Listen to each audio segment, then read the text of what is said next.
Welcome to From Manuscript to Ministry, created and produced by Elder William Moore, the podcast where faith meets the written word. Each week, your hosts David and Martha dive into powerful, self-published books by Christian authors who are boldly using their God-given voices to impact the kingdom. Whether you're an aspiring writer, a reader seeking spiritual growth, or a ministry leader in search of authentic resources, this is your space to be inspired, encouraged, and equipped. Let's explore today's featured book and uncover the life-changing message behind the manuscript. Welcome back to the Deep Dive.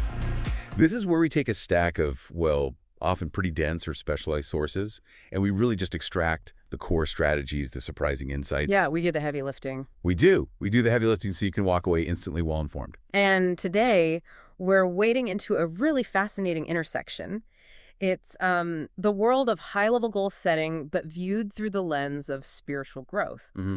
Our source material is very targeted. It's an analysis of a Christian devotional text, and it's specifically designed for women, for ministry leaders, and it's all about achieving a kind of disciplined focus. That's right. And our source is excerpts from the devotional guide, Proverbs 31, Empowering Quotes for Everyday Motivation. It's by an author named William Moore. Right.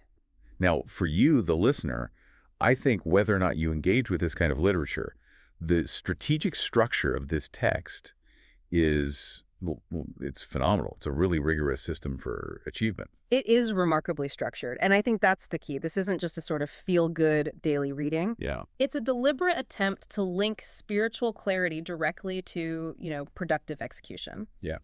So our mission today is to dive deep into one specific quote from the series, quote number 17, which really acts as the ultimate mandate for this kind of focused productivity and successful completion. Okay, and that quote, the one that really encapsulates this entire system is, she sets goals with purpose, and with unwavering dedication, she brings them to fruition. And that phrase, it's just 20 words, but it gives us the three non-negotiable pillars of their entire framework. Mm-hmm. So we're essentially pulling out a blueprint for maximizing results by defining the why, that's the purpose mastering the how, which is dedication. And ensuring the completion, which they call fruition. So we're looking at how this text argues that success isn't, accidental, right, but that it's the inevitable outcome of divine alignment and just Yeah. really consistent action. Okay, so let's unpack this immediately because the material, it sets a very unique tone. It doesn't treat goal setting as some generic exercise. Mm-hmm. Not at all. It frames it as biblical guidance. We aren't talking about, standard corporate KPIs here. Right. We're connecting deep spiritual clarity and discipline directly to actionable results. And that sets an extremely high standard right out of the gate. It fundamentally changes the conversation. It has to. It moves the entire effort away from the typical self-help cycle where, motivation is temporary. It comes and goes. And it moves it into something the text argues is rooted in an eternal assignment. So we really need to explore what that massive conceptual shift means for the actual execution strategy. Okay, let's jump right into that foundation then. Part one. The power of purpose and clear objectives. Mm-hmm. The source starts by making this really crucial distinction between ambition and assignment. Mm-hmm. For listeners, maybe you're prepping for a meeting or just trying to refine your personal goals. What is the practical strategic difference the text is defining here? Well, this distinction it's everything to the model. The devotional explicitly defines purpose as a spiritual assignment. The spiritual assignment. Okay. Right. Ambition in this framework is totally rooted in the self. It's often born from ego, from comparison, or, a desire for transient worldly metrics. Like a bigger salary? A bigger salary, a faster promotion, more visible success.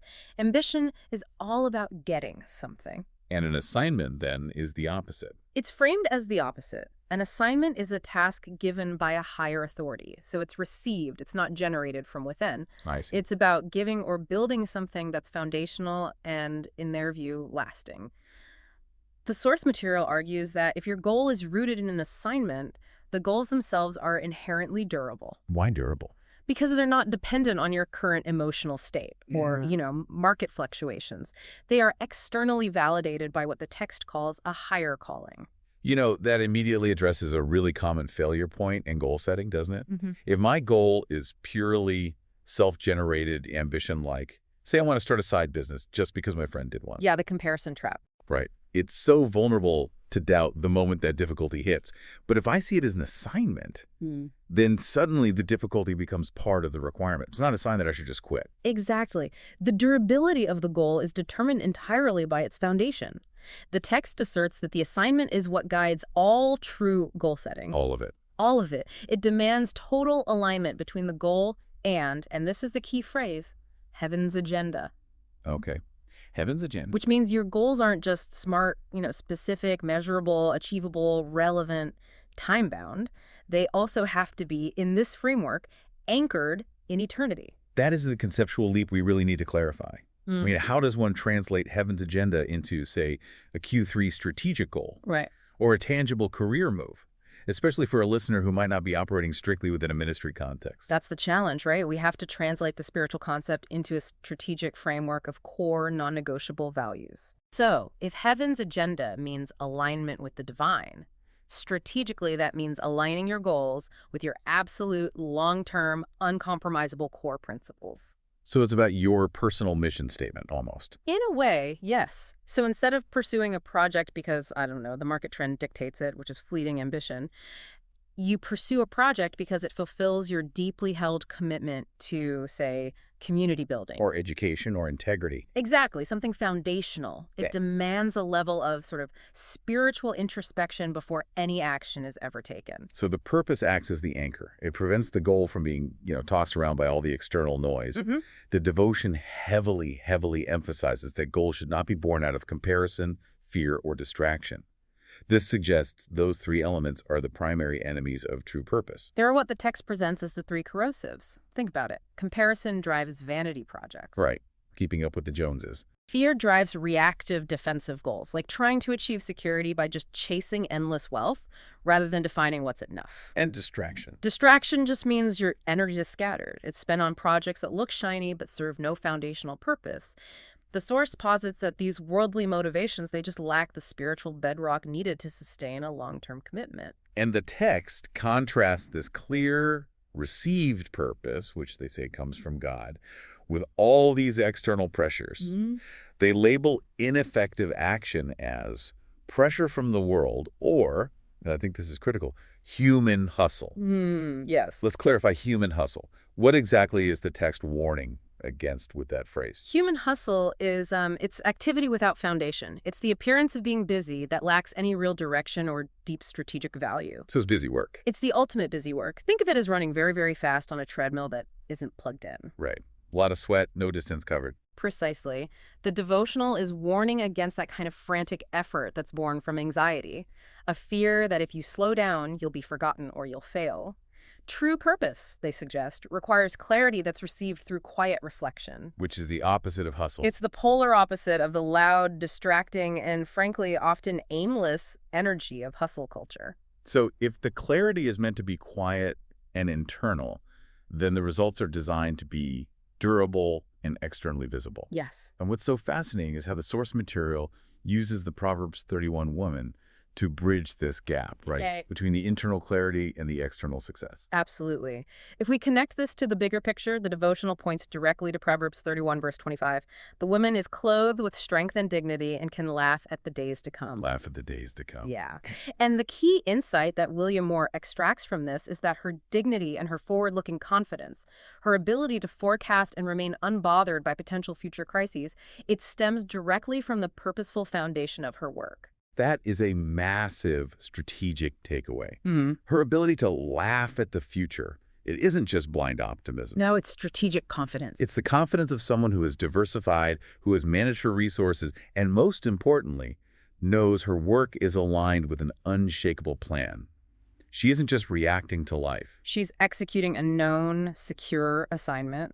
She's done the strategic work. And to force you, the listener, to do this same kind of diagnostic work, the devotional includes these really pointed reflection questions. Okay, so these are the self-auditing tools. Exactly. They ask you to review your current 3 main goals, and then they ask, are they tied to heaven's agenda, or are they born out of comparison, fear, or distraction? And the value of those questions is just the immediate clarification of intention. Let's say, for you, You realize your goal to launch some massive new initiative is really driven by comparison. You want to surpass a rival in the market. Right. The devotion would insist that foundation is shaky. It makes the goal likely to fail when the pressure mounts or, the rival overtakes you anyway. But if you find that your goal is comparison-driven, what's the next strategic move within this framework? Does the text tell you to just scrap the goal entirely, or do you just re-engineer the why?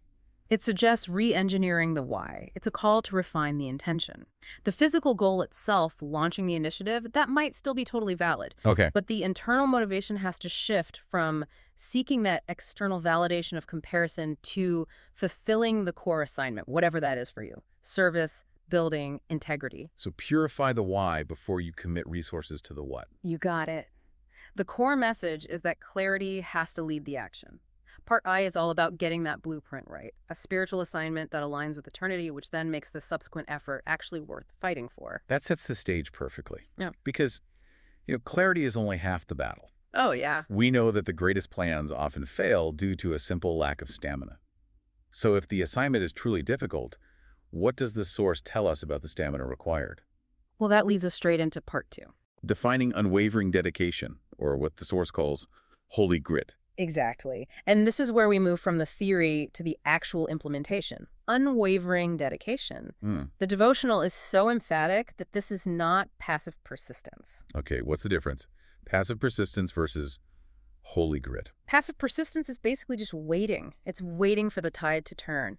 Unwavering dedication, or holy grit, is active. It's disciplined commitment. It's a strategic refusal to cease effort, especially when the circumstances are at their absolute worst. But doesn't the word unwavering risk creating a kind of analysis paralysis? Yeah. So many modern leadership texts emphasize being flexible, pivoting, iterating. This devotional demands firmness. So where does the source allow for necessary course correction if that initial blueprint from part I turns out to be flawed in some way? That's a critical challenge, you're right. And the text addresses this by defining unwavering as faithfulness to the assignment, not necessarily to the method. Okay. That's a key distinction. It is. If the assignment is to build a safe community center, the unwavering dedication is toward that outcome. If the initial budget or the building plan needs adjustment, that's a course correction. That's not a lack of dedication. So the dedication is unwavering because the purpose, the thing from part 1, is seen as eternal and correct. Yeah. The methods can be flexible. Exactly. The core value is non-negotiable, but the process has to be adaptable. And to illustrate this level of dedication, the source material uses these monumental, historically resonant biblical parallels. And they use these examples to set a really high bar for what holy grit actually looks like. A very high bar. We should probably provide some context for the audience on why these specific examples are so potent. Let's do it. Let's start with Nehemiah rebuilding the wall despite opposition. For a listener who might know the name but not the full story, why does this represent dedication? Nehemiah's story is just a masterclass in dedication under siege. He was tasked with rebuilding the protective wall around Jerusalem after the exile, which was a monumental physical and political effort. The opposition, led by these figures like Sanballat and Tobiah, was just relentless. It wasn't just about the difficulty of the physical labor. It was continuous corporate sabotage, ridicule, threats of violence. And the specific detail from that story that really makes his dedication so potent, what is it? It's the fact that they worked with a tool in one hand and a weapon in the other. Wow. His dedication was this absolute refusal to come down from the work, even when their enemies tried every distraction imaginable, from fake diplomacy to outright assassination plots. So it establishes dedication as resilience that's forged in fire. Yes. The ability to perform complex, essential labor while you're simultaneously managing aggressive external threats. That translates so perfectly to modern challenges. It's dedication when the market is fighting you, when your critics are loud, or when your internal team is just dealing with unexpected chaos. Right. It's staying focused on the objective despite constant, unrelenting resistance. And next, they cite Ruth, who stayed in the field until provision came. This offers such a powerful contrast to Nehemiah. Nehemiah was fighting an external war. Ruth was engaged in persistent, internal, and often very humble labor. That speaks to the persistence required in the mundane, doesn't it? Totally. Ruth was gleaning. She was picking up the leftover barley heads in the fields day after day after day. It wasn't a grand battle or some dramatic siege. No. It was just showing up for grinding, essential work, until the reward, the provision, was finally realized. It's the dedication of consistency. Yes, and it proves that holy grit is required for tasks that are thankless, that are difficult, that are repetitive. It's the foundational labor that's so often required before you ever get a breakthrough. It's dedication rooted in humility and persistence through the long, long grind. And then, of course, the ultimate example cited, Jesus setting his face toward the cross. And that example, it elevates the concept even further. It establishes dedication not merely as, positive motivation, but as a willingness to embrace sacrifice and pain for the fulfillment of the divinely appointed outcome. So it's dedication as an absolute inevitable commitment. Even when the path ahead is known to be excruciating. So these three figures, you have Nehemiah with resistance, Ruth with repetition, and Jesus with sacrifice. They establish dedication as this total commitment that absorbs external threat, internal exhaustion, and the ultimate cost. They really successfully define dedication as an active, focused, and profoundly disciplined commitment to the assignment. Yeah. And what's fascinating here is the key descriptor the devotional uses to define the style of this dedication. It's not loud, it's consistent. That is the practical application right there. It moves the metric of success away from public fanfare or grand gestures. Right. And it moves it towards sustainable, quiet habits. It's a strategic choice against vanity and toward a disciplined routine. And the text gives these incredibly specific, tangible examples of how this consistency manifests. Mm-hmm. It really grounds the spiritual concept in the physical disciplined actions of daily life. Precisely. Consistency is defined by specific, repeatable actions. The text says things like showing up at 5 a.m. prayer time or staying late to finish the vision board. These are the sacrifices of convenience for the calling. They prove the goal is more important than your comfort. So holy grit means I might have to actually skip the snooze button if the assignment requires that early discipline. That's what it implies. That makes the divine mandate feel very physical, doesn't it? It translates spiritual commitment into time management and self-denial. It absolutely does. And that vision board example is so critical. It's not enough to just conceptually embrace the vision. You have to stay late and do the physical, disciplined work of visualizing and structuring the plan. The consistency of dedication is proven in those small, unseen moments, the daily choices that affirm the supremacy of the assignment over momentary ease. This disciplined commitment then leads directly to a necessary spiritual warning, connecting dedication to the scripture in Galatians 6:9, which says, "Let us not grow weary in well-doing." Yeah. The implication is clear. Weariness is guaranteed. But quitting because you're weary is the failure mode the devotional is trying to prevent. So if weariness is inevitable, what mechanisms does the devotional suggest for fighting it beyond just, try harder? The text implicitly suggests two mechanisms. The first is the memory of the pure purpose from part 1. Right. Remembering why you started. Exactly. Remembering why you started when the how gets really hard. The second is the underlying promise that dedication pays off and births results. Yeah, It's the future-oriented promise of the harvest. I see. You don't quit because you know the seed is already planted and it's growing, even if you can't see the full bloom yet. And to really drive this point home, the author William Moore, he shares a really powerful personal anecdote, a moment of crisis that perfectly illustrates the nature of this dedication. What happened? He recounts almost stopping the devotional series itself. He got to, quote, number 12, and he says he was tired, overwhelmed, and doubting the overall impact. Wait, so the author almost quit writing the very text that advocates for unwavering dedication. Yes. That is a critical paradox. It really humanizes the concept of holy grit, doesn't it? It confirms that the struggle is real, even for the spiritual guide. So what was the mechanism he used to pull himself through that? He describes receiving this strong internal command. Finish what you started. And this anecdote is perhaps the most strategic part of the entire section. You say that? Because it underscores that dedication is often required precisely when your motivation is at its lowest, when the emotional fuel tank is completely empty, and when self-doubt is at its highest. It reinforces that unwavering is a decision you make in spite of feeling weak, not because you feel strong. It's commitment beyond passion. That's a great way to put it. It's commitment beyond passion. That challenge is so crucial. It means the goal has to be carried forward by sheer will, and commitment, totally independent of emotion. So part 2 teaches us that the bridge between purpose and completion is this sustained, gritty, and quiet consistency. Yeah. It forces the assignment through resistance and exhaustion, which brings us to the reward and the result, the victory of fruition. And fruition is the payoff. It's the completion stage, the realization of the goal. The devotional states that fruition literally means the point at which a plan is realized. Okay. It is the moment when that complex blueprint, the one defined by purpose and built through dedication, finally transitions from just a concept into a tangible, usable result. I really like that analogy of a blueprint becoming a functional structure. Yeah. It's the difference between having the plans for a house and having a house you can actually move into and live in. Yeah. It implies that the value is in the execution, not just in the planning. Absolutely. And the text makes this really striking argument that God desires completion. The phrasing used is so deliberate. He delights in your progress, not just your prayers. Wow. That's a powerful statement. It is. It pushes back against spiritual passivity, and it necessitates a balance between spiritual seeking and, measurable, practical execution. It's a mandate for action, not just aspiration. So it grounds faith in works. The source references James 1.4. Let perseverance finish its work. This shifts the focus entirely, doesn't it? It's not enough to be a good starter. Yeah.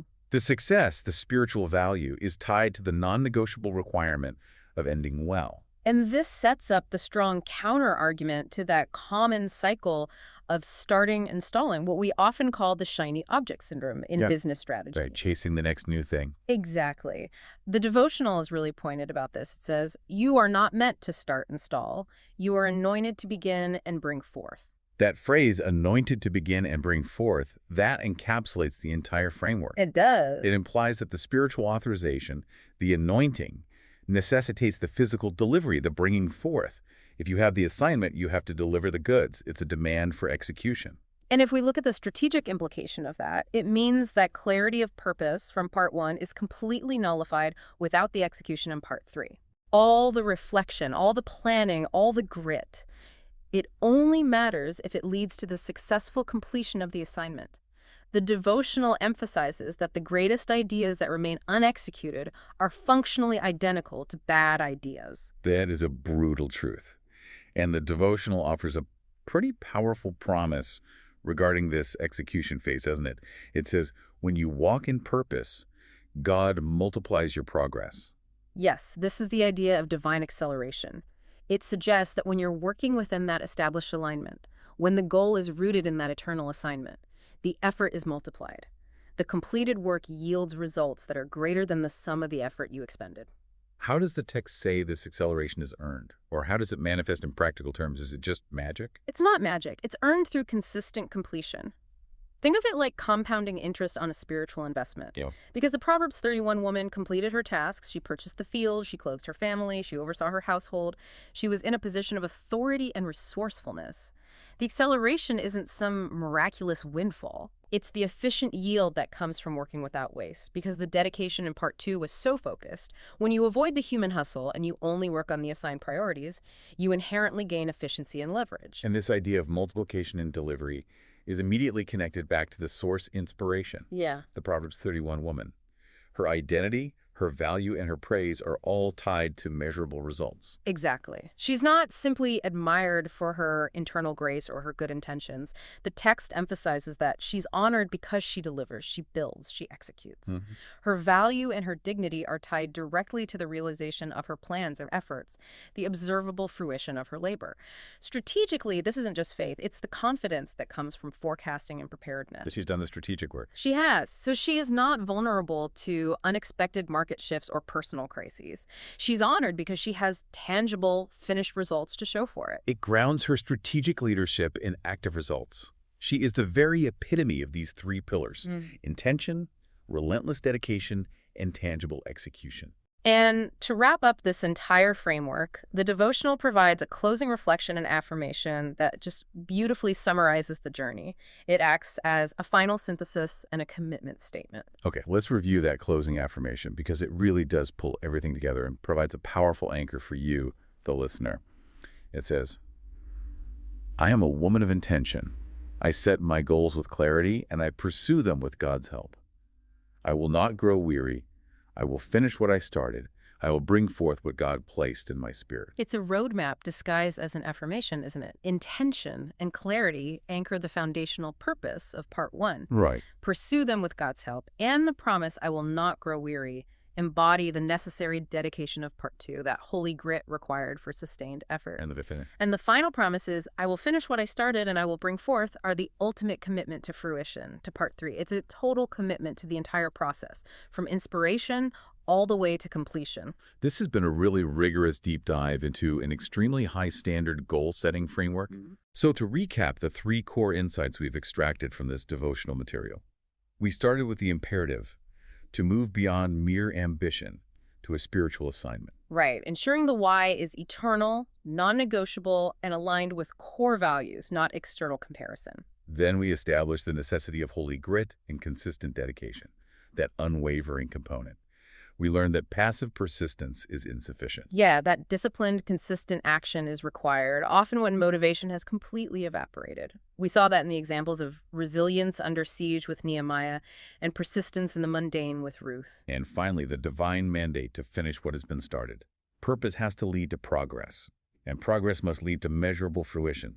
The honor, the dignity, and the strategic confidence are all tied up in active execution and completion. It's not enough to be good at planning. You have to be excellent at closing. And the final analysis of the devotional's stated purpose is really clear. It's designed to inspire divine acceleration. It's meant to shift your focus toward actionable, God-aligned goals, using the Proverbs 31 woman as the template for disciplined, successful leadership that builds lasting, measurable value. And the source material, it encourages listeners to deepen their engagement by downloading the full guide and sharing the message.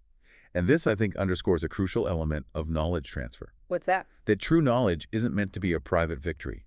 The results, the framework, the learning, it's all meant to be shared. It creates a communal aspect to growth and achievement. And that shared wisdom leads us directly to the provocative thought the author leaves the listener with.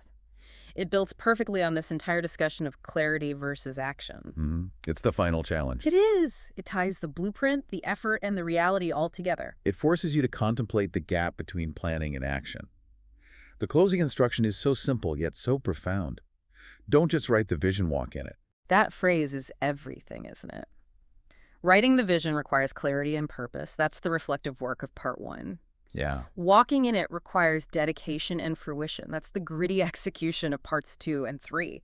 It forces you to immediately diagnose your current position. Am I still stuck at the drawing board? Exactly. Am I still refining the plan, trapped in analysis paralysis, or have I put my feet on the ground and started moving the assigned goal toward tangible, visible completion? It's the ultimate measure of true, faith-driven focus. Thank you for joining us today on From Manuscript to Ministry. If today's featured book encouraged, challenged, or inspired you, we invite you to take the next step, purchase a copy, and support the author behind the message. When you invest in their work, you're not just buying a book, you're sowing into good ground and helping advance the kingdom of God through faith-filled storytelling. Don't forget to subscribe, follow, leave a review, and share this episode with someone who needs it. Your support helps these powerful voices reach even further. Until next time, keep reading, keep writing, keep praying, and keep walking boldly in your calling. God is still turning manuscripts into ministries.